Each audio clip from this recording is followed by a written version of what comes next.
네, 경제 시그널 시작합니다. 김종효 이사님 오랜만에 모셨습니다. 안녕하세요. 네, 안녕하십니까. 주식 시장이 아주 이번 주 지옥 주간이라고 말할 만큼 막 그랬었는데 사실 우리가 그동안 이제 많이 배워서 알잖아요. 떨어졌을 때 사야 하는 박앤세일. 근데 그러기에는 이번에는 앞에 지수도 달라져가지고 공포스러워서라도 고민되시는 분들 많았을 것 같거든요. 이번 네, 주 좀 총평해 주세요. 저는 뭐 음, 이번 주간 지수의 뭐 급등락도 굉장히 힘들었겠지만 오히려 이번 주 전까지 가장 힘들었던 거는 삼성전자, 삼성전기 뭐 이런 종목군들은 음, 정말 고점을 모르고 가는데 네. 뭐 코스닥의 바이오라든지 그다음에 유가증권 시장의 뭐 전선, 전력주 이런 것들은 갑자기 고점에서 한 3, 40%씩 빠졌단 말이에요. 그쵸. 그러니까 그 역전을 좀처럼 줄이지 못해서 네. 저는 오히려 지수의 등락보다 그게 더 굉장한 음, 힘듦이지 않았을까. 아, 그럴 수 그래서 있네요. 뭐 주변에 뭐 삼성전자, 하이닉스, 뭐 삼성전자 이런 거 하나도 없이 바이오만 음, 들고 계신 분들은 정말 계속 지옥이었다가, 아, 그쵸. 근데 그나마 이번 주 후반으로 오면서 코스닥 시장에도 음, 약간 온기가 돌아서 음, 그나마 조금 숨통을 튄 게 아닌가. 음, 그래서 뭐 이번 주는 뭐 예전부터 사서 계속 쭉 끌고 오신 분들은 뭐 당연히 이제 고점에서 흔들리면 음, 뭔가 마음은 흔들리겠지만 음, 그럼에도 불구하고 최악은 이 상승에 최근에 전혀 음, 부여받지 못한 음, 그런 분들의 가장 힘든 음, 주간이 아니었나 이렇게 음. 좀 생각이 되고 그나마 이제 주말로 오면서 조금씩 풀어지는 것 같습니다. 그러니까 오늘 또 시장이 괜찮았는데, 근데 생각보다는 스페이스 상장으로 인한 여파는 원래 자금으로 이탈 걱정했잖아요. 근데 크지는 않은 것 같은데, 어때요? 근데 이제 미리 나왔다가 항상 오히려 그렇죠. 당일에는 미리 잠잠. 빠졌으면 잠잠하고 근데 이제 스페이스X 뭐 다 아시겠지만 뭐 실제로 135달러에 대비한다고 했지만 가격은 어떻게 움직일지 모르잖아요. 폭등할 네. 수도 있고 뭐 폭락할 수도 있는데 어쨌든 뭐 전체 물량의 4% 정도만 들어오는 음, 거라서 뭐 단기적인 영향은 제한적일 거고요. 오히려 이제 이쪽으로 쫙 준비됐던 자금들이 몇 배의 자금이 들어갔다가 뭐 실제로 이제 다 못 샀을 거 아니에요, 음, 당연히. 그러면 그 자금들이 다시 또 어딘가로 분배가 되겠죠. 그걸 또 제일 잘 보여주는 것 중에 하나가 최근에 뭐 비트코인입니다. 뭐 음, 비트코인에서 ETF에 돈이 최근에 엄청나게 예, 빠져나갔거든요.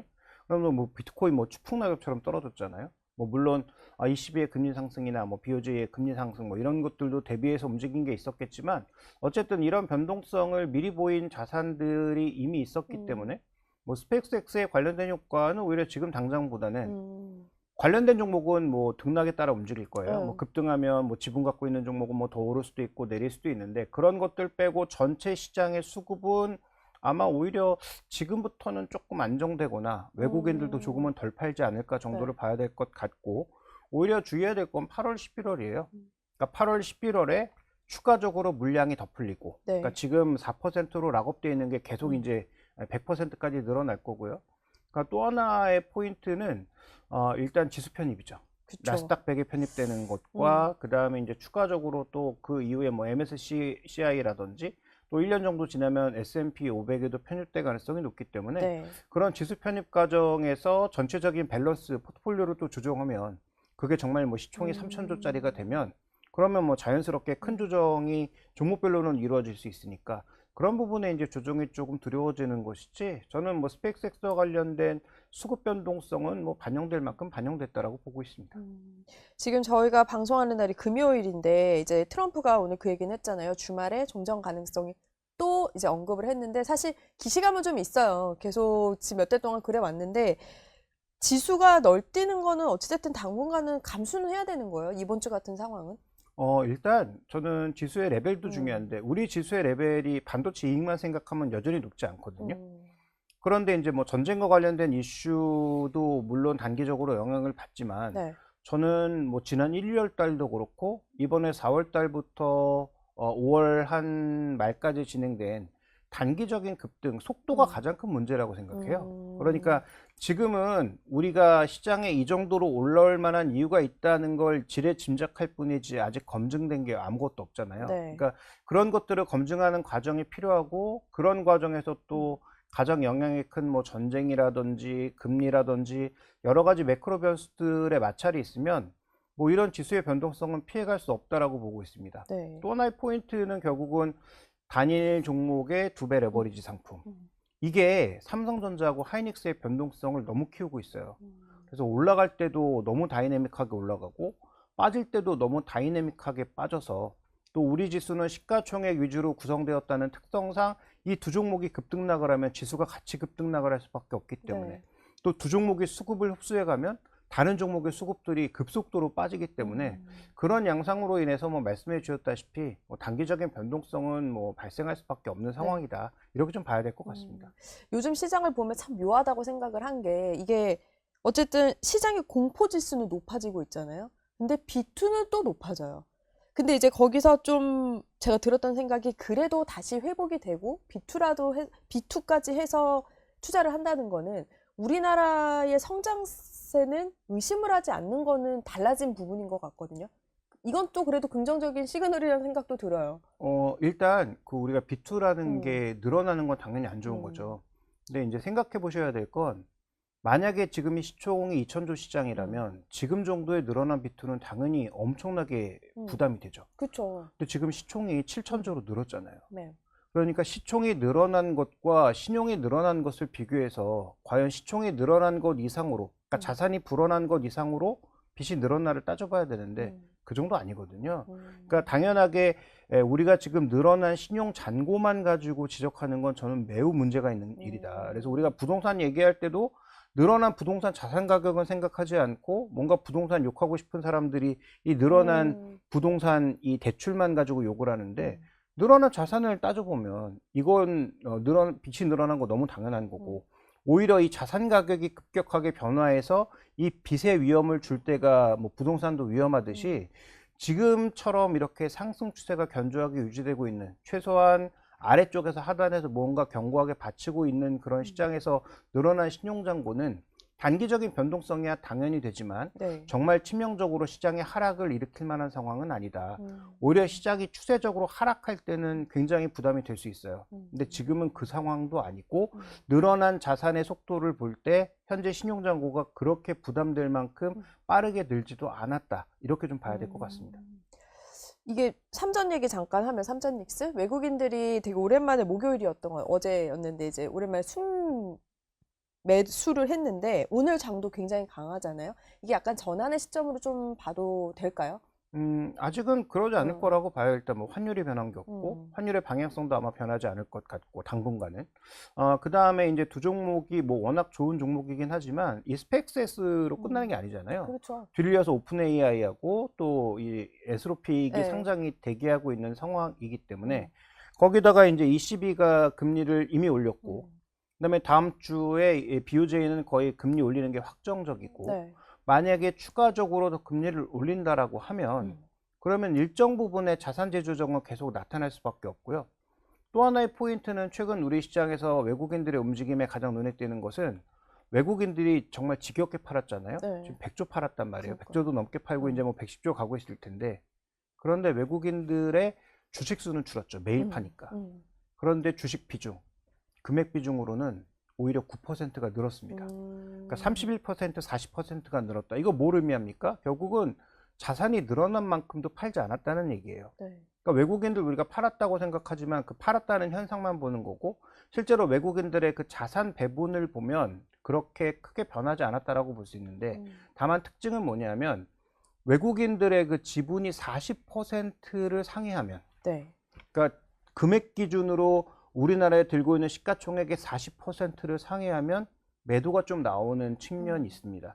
그게 이제 8,000선에서 조금 넘어가는 그 어디 즈음인 것으로 보여요. 네. 그래서 아마 8,000선을 급격하게 넘어서면 외국인들은 다시 매도로 돌아설 가능성, 그 다음에 우리 자산을 계속 좀 줄여갈 가능성은 저는 뭐 충분히 있다. 오르면 오를수록 아마 비슷한 현상이 나타날 거라고 봐서 환율과 더불어서 이 외국인들의 전체적인 비중을 생각해 보면 아마도 이건 우리가 당분간 좀 받아야 될 충격인 것 같고요. 한 가지 변수는 뭐냐면 24일인가요? 그때 이제 MSCI 네. 와치리스트에 올라갈 수 있잖아요. 만약에 우리가 이제 선진국 와치리스트로 결정되면 실제로 편입되는 건 2년 후입니다. 네. 잘 됐을 때. 근데 이제 그런 게 결정이 되면 우리가 선진국 지수로 들어간다라고 하는 것은 전체 자산 배분이 또 달라질 수 있기 때문에 그러면 아마 외국인들의 시각이 조금 바뀔 수도 있죠. 그러니까 당장 편입되는 건 아니라고 하더라도 먼 미래를 놓고 봤을 때 더 사야 되는 그렇죠. 거라면 굳이 팔아서 지금 뭐 손실을 그러니까 기회 손실을 낼 이유는 없잖아요. 네. 그래서 아마 변수는 그때 즈음에서 공교롭게도 마이크론 실적도 발표가 되고 그다음에 MSCI 편입도 발표가 네. 되니까 아마도 외국인 수급이 변한다면 그 즈음에서 좀 변하지 않을까 정도로 보고 있습니다. 섹터별로 좀 보면 오랜만에 오셨으니까 반도체 다음으로 이제 로봇을 어쨌든 가장 그다음 주도주로 네네. 이제 지배적으로 생각하는데 이사님은 어떻게 생각하세요? 주도주는 바뀌지 않아요. 바뀌진 바뀌는 않는다. 주도주, 그러니까 상승장에서 주도주가 바뀌는 경우는 없었고 앞으로도 없을 겁니다. 그래서 주도주는 끝까지 그냥 반도체고요. 그러니까 주가 수익률 측면에서 봤을 때 아마도 어느 정도 조금 미래의 성장을 보면서 움직일 수 있는 종목군들이 로봇이라는 건 동의해요. 네. 그래서 로봇 쪽을 봐야 되는데 아직 이제 중요한 것은 로봇 쪽에 명확한 숫자가 지금 제시되고 있는 건 현대차 3만 대를 제외하면 아무것도 없죠. 뭐 LG전자도 로봇 뭐 많은 얘기 나오고 있습니다만 어떤 부품을 누구에게 어떤 방식으로 공급할지 얘기도 없고요. 그 다음에 이제 또 하나 우리가 좀 주목해 봐야 되는 건 엔비디아가 이번에 만들려고 하는 로봇과 자율주행은 네. 하드웨어가 아닙니다. 플랫폼이에요. 네. 그러면 그 플랫폼에는 최대한 많은 회사가 들어오는 게 중요한 거예요. 그러니까 우리나라 로봇 회사들이 올리원이 아닙니다. 원오브댐이에요. 그렇죠. 네이버도 마찬가지고요. 그러니까 원오브댐이기 때문에 원오브댐 중에 우리가 상위 순위인 건 거의 확실해 보이지만 그렇다고 진짜 올리원이거나 아니면 탑2 안에 들어가는 그런 기업이다?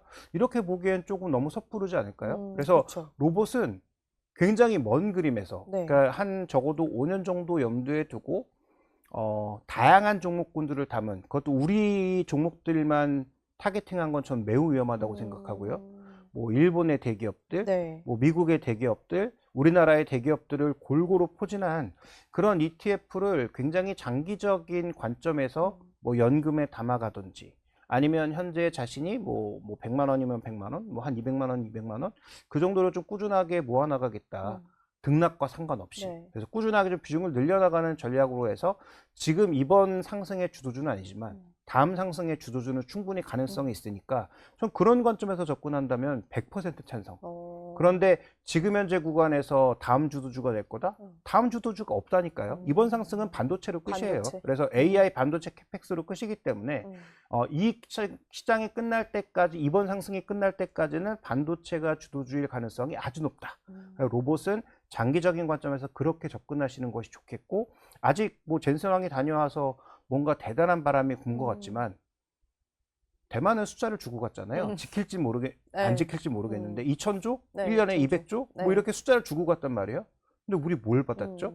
MOU도 한 2장인가? 그렇죠. 그것도 뭐 숫자도 명확하지 않은. 그리고 뭘 하겠다죠. 네. 그러니까요. 그건 뭐 법적 구속력도 없는 거다 보니까 그런 관점에서 봤을 때 로봇이 지금 당장 뭐 반도체를 뺏어서 주도주로 올라갈 가능성은 저는 거의 없다 이렇게 보고 있습니다. 뭔가 이제 눈에 보이는 게 있을 때까지 좀 기다려야 하는 것도 있는 것 같은데 네이버 얘기하면 젠슨왕이 왔을 때 오기 전부터도 되게 뜨거웠잖아요, 네이버가. 그러다가 이제 조금 조정을 받고 있는데 다음 주에 또 샘 올트먼이 온다고 하니까요. 삼성, 네이버, 카카오 다 만난다고 하는데 또 한 번에 좀 박차를 가할 수 있을까요? 주식에 있어서?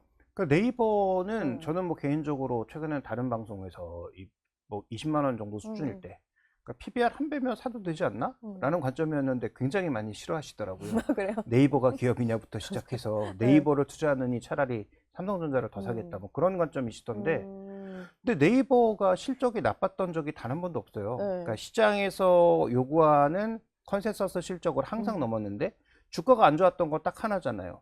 라인 뺏길 것 같다. 아직 안 뺏겼습니다. 네. 지금 갖고 있어요. 네. 근데 라인 뺏길 것 같다. 미래 성장 동력이 뭐냐? 이 두 가지로 계속 욕먹었던 건데요. 라인은 저는 안 뺏길 것 같거든요. 그 다음에 라인은 만약에 소프트뱅크가 저는 잘할 가능성이 1도 없다고 보지만 정말 잘하면 갖고 있는 지분만큼만 배당만 받아도 돼요. 그런데 만약에 소프트뱅크가 지금도 더럽게 못하고 있지만 앞으로도 더럽게 못하면 네. 저는 다시 토해낼 거라고 봅니다. 그러니까 자신들이 운영 못하는 걸 뭐 어떻게 하겠어요. 그래서 지금 뭐 파티션 쳐놓고 자기들끼리 뭔가 쿵짝쿵짝 해보겠다고 하고 있지만 소프트뱅크는 투자를 잘하는 회사지 지금까지 IT 쪽에서 뭔가 제대로 된 능력을 보여준 게 단 하나도 없어요. 그래서 여전히 그 일본 시장에서도 통신 4위 그 말석에 네. 차지하고 있는 이유가 있잖아요. 그러니까 그런 차원에서 봤을 때 저는 뺏기지도 않을 거지만 설사 그거 뭐 뺏긴다고 한들 과연 그렇게 심각한가에 대해서는 조금 저는 의견이 다르고, 그다음에 두 번째로 살펴봐야 될 건 어쨌든 네이버가 갖고 있는 클라우드가 매력적인 이유는 뭐냐면 지금 미국에다가 여러 데이터 센터를 지으려고 하지만 네. 미국에서도 지금 지역에서도 저항이 엄청 나타나고 있거든요. 그거 갖다 세워놨더니 뭐 고용은 안 늘고 전력 가격만 대폭 늘고 네. 물 더러워지고 뭐 환경 영향도 있고 뭐 이런 여러 가지 얘기들이 나타나고 있단 말이죠. 그러니까 어차피 미국에서 꼭 써야 되는 그런 데이터들은 미국의 데이터 센터만 이용해야 되겠지만 글로벌리하게 서비스를 이용해야 될 때는 이걸 대체할 수 있는 네오 클라우드가 전 세계적으로 많아져야 된단 말이죠. 네. 그러니까 그런 차원에서 아마 네이버는 여러 회사들의 좀 선택을 받지 않을까, 첫 번째. 그다음에 두 번째로는 로봇에서도 여러 번 말씀드렸던 것 같은데 네. 판교에 있는 그 그린 팩토리에서 이미 몇백 개의 로봇이 로컬 5G망으로 연결돼서 돌아가고 있다니까요. 그러니까 그런 디지털 트윈과 관련돼서도 관심이 있는 기업들이 있습니다. 그래서 뭐 샘 알트만이든 뭐 젠슨 왕이든 계속 뭔가 협업을 맺으려고 할 거예요. 그러면 성장 모델이 없던 회사에서 성장 모델이 하나 생겼네 만으로도 주가는 좀 올라갈 수 있지 않을까요? 그래서 그런 차원에서 저는 뭐 네이버는 뭐 긍정적으로 보고 있고요. 네. 최근에 관심도 없던 증권사들이 갑자기 모두 관심을 표하면서 목표가 한 뭐 40만 원 이상을 제시하고 있는데 뭐 그 정도의 가격까지 갈지 모르겠습니다만 저는 어쨌든 이번에 샘 알트만도 일시적인 효과일 뿐일 거예요. 왔을 때 잠깐 올랐다가 또 떨어질 가능성이 높지만 다시 뭐 PB 한 배 수준으로 간다면 저는 사야 된다라고 보고 있고 성장 모델을 이제 새로운 것을 갖춰 나가고 있다. 한국에서 그나마 삼성 SDS와 더불어서 유일하게는 아니죠. 유일하게 네오 클라우드를 할 수 있을 만한 기업이다. LG CNS는 아니에요. 근데 네. 저는 그 두 기업은 충분히 가능성이 있다라고 보고 있습니다. 그럼 앞서 말씀 주신 코스닥 이번 주에 조금 이제 기쁘신 분들도 있을 텐데 이 코스닥이 되게 오랜만에 훈풍이었잖아요. 이게 앞으로 좀 어떻게 해야 될지 많이들 궁금해 하시거든요. 네, 저도 뭐 연초에 코스닥은 좋게 말씀을 드렸고, 근데 뭐 생각보다 너무 안 가서 참. 정책이 또 좀 마련이 돼야 될 것 같기도 하고요. 그렇죠. 그래서 중요한 건 연초에 제가 좋게 봤던 것도 정책인데 말잔치 뿐이잖아요. 아직까지 아무것도 나온 게 없어요. 뭔가 실체는 없죠. 그렇죠. 그러니까 국민성장펀드 얘기가 나왔지만 국민성장펀드가 실제로 코스닥을 사는 물량은 거의 없습니다. 그러니까 어디 기업을 지원한다는 것이지 그게 코스닥 주식을 사준다는 네. 얘기는 아니고요. 그런 차원에서 놓고 보면 좀 더 구체화된 대책이 나올 필요는 있겠죠. 네. 그래서 얼마 전에 리서치 센터장이랑 증권사 사장들 모아놓고 금융위에서 뭔가 회의하지 않았습니까? 네, 네. 그러니까 지금 당장이야 금융위가 세종으로 옮기는 것 때문에 정신도 없고 그쪽으로 가는 거 짜증도 나 죽겠고 뭐 그러다 보니까 전혀 신경 안 쓰고 있는 것 같은데 아마도 코스닥 시장의 뭐 승강제가 됐든 무엇이 됐든 대책이 나올 가능성은 저는 있다고 봐요. 네. 그다음에 코스닥은 시장의 특성상 기관과 외국인들의 수급보다는 개인들의 수급이 무척 중요한데 지금 개인들의 수급이 모두 지금 반도체로 향해 있습니다. 그렇죠. 그러니까 이런 장에서는 올라가기가 쉽지가 않아요. 그다음에 뭐 실적이 담보되는 종목이 그렇게 많지도 않고 뭐 그러다 보니까 코스닥의 전반적인 거래량, 에너지가 지금 빠진 게 가장 큰 문제라고 보기 때문에 그 두 가지가 회복되지 않으면 반등은 생각보다 세지 않을 수 있는데 중요한 포인트는 이런 약한 구간에서 외국인들은 조금씩 그래도 사고 있더라.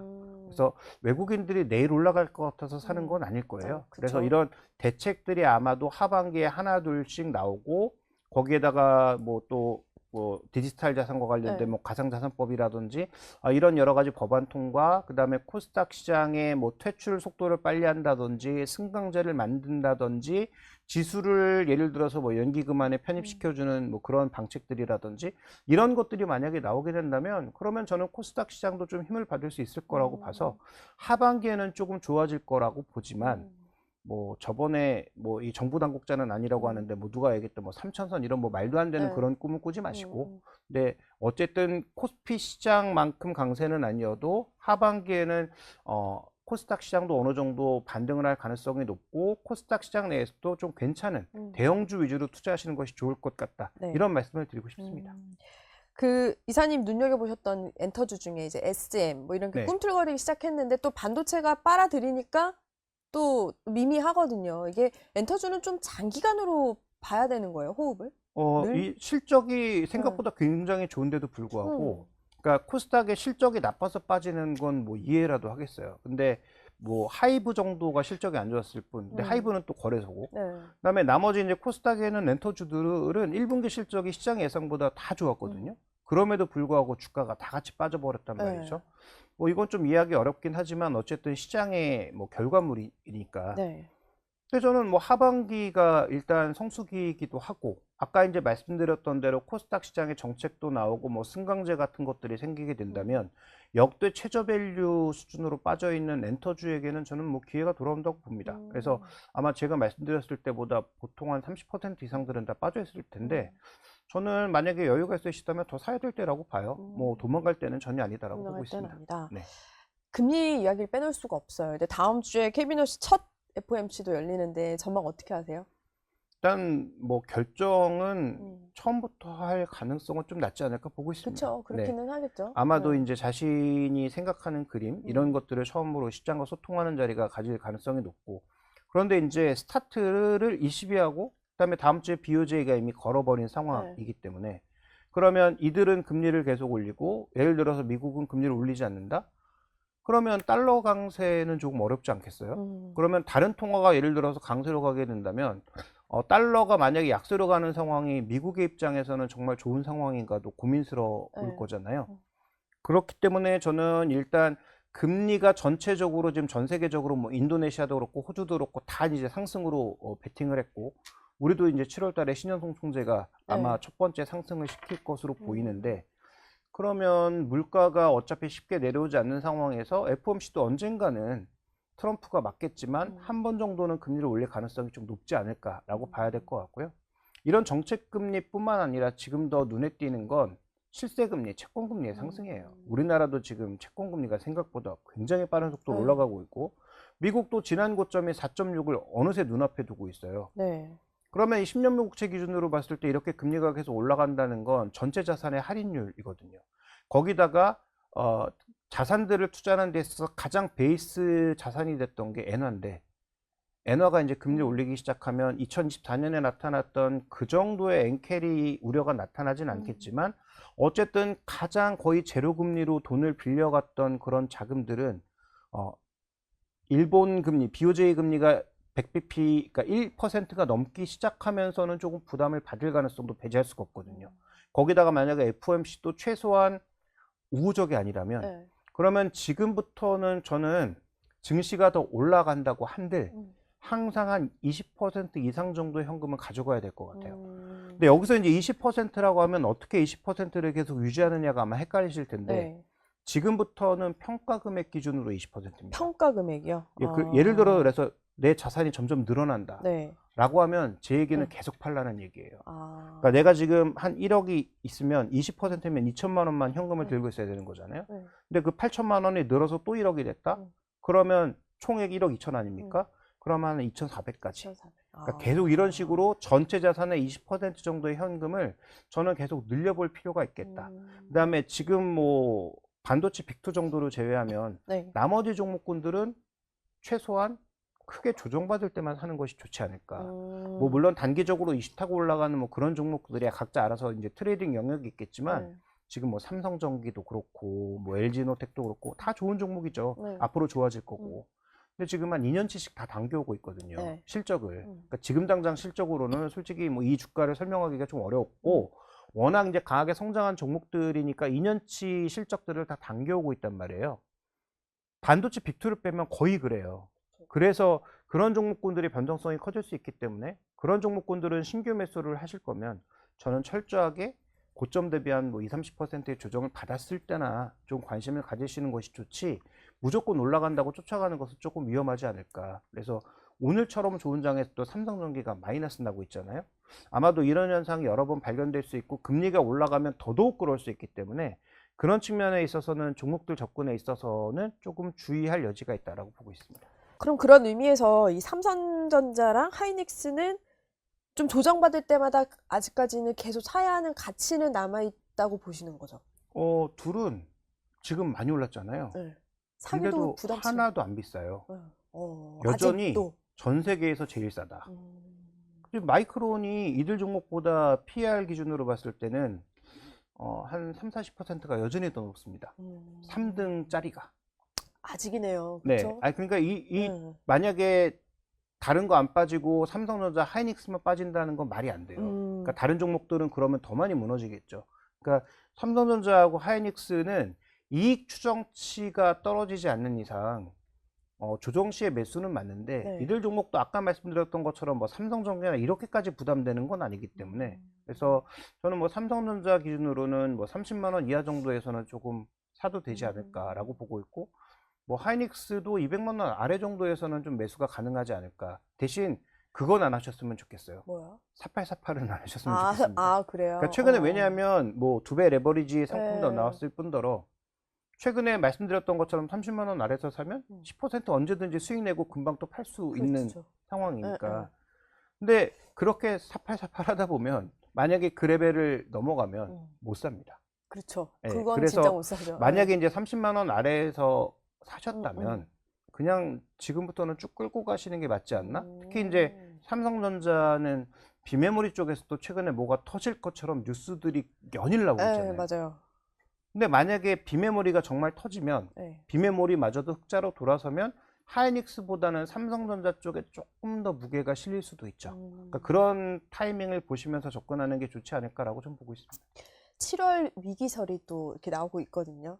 5월에는 6월 위기설이 나왔는데 이건 어떻게 좀 실체가 있을까요? 그러니까 계속 지수가 올라갈 때마다 매크로가 충돌할 수밖에 없는 상황이니까. 그러니까 매크로가 좋은 건 아니잖아요. 환율도 불안해 보이고, 그렇죠. 금리도 불안해 금리도. 보이고. 네. 그러니까 지금 우리는 유일하게 믿을 수 있는 게 실적. 그거 그러니까 진짜 그런 것 같아요. 그 반도체 두 종목의 실적이 워낙 견조하니까 개별 종목은 빠지더라도 이 두 종목이 버텨주면 어떤 식으로든 시장을 버틸 수 있지 않을까라는 기대를 지금 가지고 있는 거잖아요. 네. 그러니까 뭐 위기설은 계속 나올 것 같아요. 지수가 올라가면 저는 뭐 8월 달에도 8월도 나올 것 나오고. 같고 뭐 네. 10월 달에도 나올 것 같고 계속 나올 것 같아서 그 위기설에 신경 쓰시기보다는 계속 말씀드리지만 현재 구간에서는 이 반도체의 실적이 빠지는지가 이제 가장 중요한 포인트고 그 반도체 실적을 좌우하는 건 너무 뻔하잖아요. 그 앞단에 있는 회사들의 네. 투자 의욕이나 투자 금액이 급격하게 꺾일 만한 상황이 벌어지면 안 되잖아요. 그렇죠. 그러면 그건 거기도 또 똑같이 돌아가서 금리 문제. 근데 지금 가장 돈이 없어 보이는 프리캐시플로우가 마이너스로 벌써 몇 분기 전부터 마이너스로 들어선 지금 오라클마저도 내년에 50조 투자한다고 하는 거잖아요. 그러면 아직까지는 이들이 계속 살게 우리나라 반도체를 사준다고 하는 거니까 아직까지는 부담이 되지 않은데 과연 이게 언제까지 이어질 거에 대한 의심은 필요하겠죠. 그래서 저는 그런 위기론 자체보다는 반도체 이익이 정말 떨어지는 수준이 언제인지 그 다음에 저번에도 한번 말씀드렸던 것 같은데 YOY나 QOQ로 비교해 봤을 때 이들의 이익 증가 속도가 떨어지는 구간 네. 아직은 아니거든요. 네. 그러니까 하이닉스는 아마 올해 상반기를 기점으로 해서는 둔화될 걸로 보이고 총액이 줄어든다는 얘기는 아니에요. 총액은 계속 늘어요. 네. 근데 이 변화율이 줄어든다는 얘기고요. 삼성전자는 아마 내년 1분기 정도나 돼야 줄어들 거예요. 그러니까 그런 관점에서 그 두 가지 포인트 정도는 우리가 네. 한번 눈여겨서 계속 지켜봐야 될 체크 포인트라고 보고 있습니다. 그래서 이렇게 얘기하면 또 보수적이라고 생각하시는 분들이 있대요. 보수적인 얘기 전혀 아니고 그런 포인트들이 나타나면 그런 게 이제 체크 포인트다. 그래서 그럴 때는 조금 주의해 보자라는 말씀이니까 저는 여전히 반도체 네. 두 종목에 대해서는 계속 긍정적 관점을 유지하고 있습니다. 주말에 이제 뭐 트럼프 얘기도 아까 말씀드렸지만 다음 주 무서워하는 분들 많거든요. 이번 주에 워낙 오락가락해서 다음 주는 좀 괜찮을까요? 이번 주보다? 네, 다음 주는 이제 최대 이슈는 아마 BOJ. 그쵸? 되지 않을까. 네. 그래서 BOJ와 관련돼서 뭐 비트코인이 생각보다 이제 많이 빠졌다고 말씀드렸잖아요. 근데 비트코인도 6만 달러는 깨지 않고 거기서부터는 다시 조금씩 반등을 시작하고 있고, 그다음에 스펙스X 상장도 마무리가 되는 상황이라면 네. 저는 다음 주가 오히려 큰 우려는 없지 않나? 그러면 24일 날 말씀드렸던 MSCI 편입이라든지 그 다음에 마이크론 실적 발표될 때까지는 뭐 당연히 등락은 있겠지만 큰 폭의 뭐 조정이나 급등보다는 조금은 기간 조정을 하면서 쉬어가는 자리가 될 가능성이 높지 않나. 네. 그래서 아마 진폭이 나오더라도 이번 주처럼 뭐 10% 오르고 10% 내려가는 그런 다이내믹함은 좀 줄어들지 않을까 정도를 생각하고 있습니다. 마지막으로 현금 20% 말씀 주셨고요. 평가 금액 기준으로 그 다음에 네. 반도체는 계속 가야 한다고 말씀 주셨고 이제 마지막으로 이제 포트폴리오 좀 한번 정리해 주실까요? 네, 최근에 저는 이제 잘 보고 있는 건 뭐 전력기기 같은 것들 최근에 많이 빠졌잖아요. 그쵸. 그 이들이 실적이 나쁜 것도 아니고 그다음에 뭐 수출이 줄어들고 있는 것도 아니에요. 그러니까 이런 종목군들은 어느 정도 주가에 단기 조정이 왔다면 담아 볼만 합니다. 그다음에 이제 조선업종 종목군들도 일단 그 미국 군함 관련된 얘기는 네. 여전히 이제 좀 물음표가 많아서 이거는 좀 뒤로 차치하고서라도 KDDX는 일단 해결된 네. 것으로 보이잖아요. 네. 그다음에 아마도 다음 주가 될지 아니면 7월로 정말 넘어갈지는 뭐 지켜봐야 되겠지만 캐나다 잠수함도 아마 네. 얘기가 나올 가능성이 있어 보이고 이걸 빼더라도 미국의 LNG 관련된 프로젝트는 하나 둘씩 얘기가 나올 가능성이 높아요. 근데 조선주들도 조정은 꽤 많이 받은 상황이니까 이런 종목군들을 뭐 계속 많이 사서 장기적으로 끌고 나가기는 어렵고 네. 주도주가 되기에도 어렵겠지만 그럼에도 불구하고 한번 이렇게 조정받았을 때는 관심을 가져보는 건 어떨까. 그래서 저는 뭐 LX 일렉트릭이나 아니면 HD현대 중공업을 중심으로는 이런 종목군들도 좀 편입해도 나쁘지 않다. 이렇게 좀 보고 있습니다. 그 금리 인상 얘기도 나오고 하니까 금하고 비트코인도 사실 좀 관심이 떨어지기도 했거든요. 그 부분들은 좀 갖고 계신 분들도 계실 텐데 또 살까 하는 분도 계실 거고 어떻게 보세요? 비트코인은 말씀드렸던 이제 엔화 BOJ가 금리를 BOJ, 올렸을 때 그때가 이제 악재의 정점으로 인식하는지가 관건이 되겠죠. 그다음에 뭐 최근 다 아시겠지만 비트코인은 ETF의 수급에 따라서 최근에 맞아요. 굉장히 이제 연동이 됩니다. 그래서 ETF 쪽에 다시 자금이 들어오는지를 좀 확인하시고 사시는 게 좋을 것 같고요. 최근에 ETF에서 그렇게 돈이 빠져나가는 구간에서도 불구하고 최근에 이제 테더보다는 솔라나 쪽으로 뭔가 조금 시장에 관심을 가지는 듯한 그런 얘기들이 많이 흘러나오고 있어서 그런 이제 상위 한 4-5개 정도 내에서 강한 흐름이 나타나는지 여부를 확인하는 게 하나의 포인트라고 저는 보고 있고 그다음에 금은 인플레 시대에는 인플레를 해지할 수 있는 가장 중요한 자산이기 때문에 근데 이걸 얼마나 이제 편입하는지 또 어떤 방법으로 편입하는지가 문제죠. 뭐 우리가 계속 실물을 사서 들고 있을 수는 없잖아요. 없죠. 집에 금이 있으면 얼마나 불안하겠습니까? 못 나와요. 네. 그러니까 저희 어머니는 안 그러신 것 같지만 어쨌든 저는 집에 금이 있으면 저도 불안할 것 같더라고요. 그래서 저는 뭐 금은 뭐 ETF 같은 형태로 만약에 사신다고 하면 그러면 이거 달러랑 반대 측면에 있는 자산이니까 달러가 약할 수 있는 어떤 명확한 근거가 있어야 돼요. 그러니까 달러가 됐든 페트로, 뭐 석유가 됐든 이런 것들이 약세로 돌아서야 반대로 이제 금이 강세로 갈 수 있는 구간이니까 이 두 가지가 약세로 갈 수 있는 요인이 전쟁 끝나고 나서 조금 밀린다라고 보면 금도 강세로 갈 것 같지만 금은 이제부터는 고수익을 기대하기는 좀 어렵다. 예전만큼은 그렇죠. 기대하기 어렵다. 그래서 금은 뭐 고수익을 포기하고 인플레이션을 버티게 하는 자산 정도로 보신다면 뭐 지금 포트폴리오에서 10%를 넘어가기 좀 어렵지 않을까? 그래서 만약에 편입하시더라도 전체 포트폴리오에서 한 10% 내외 정도를 사시는 게 좋지 않나 이렇게 보고 있습니다. 알겠습니다. 오늘도 즐거운 이야기 감사합니다. 김종효 이사였습니다. 고맙습니다.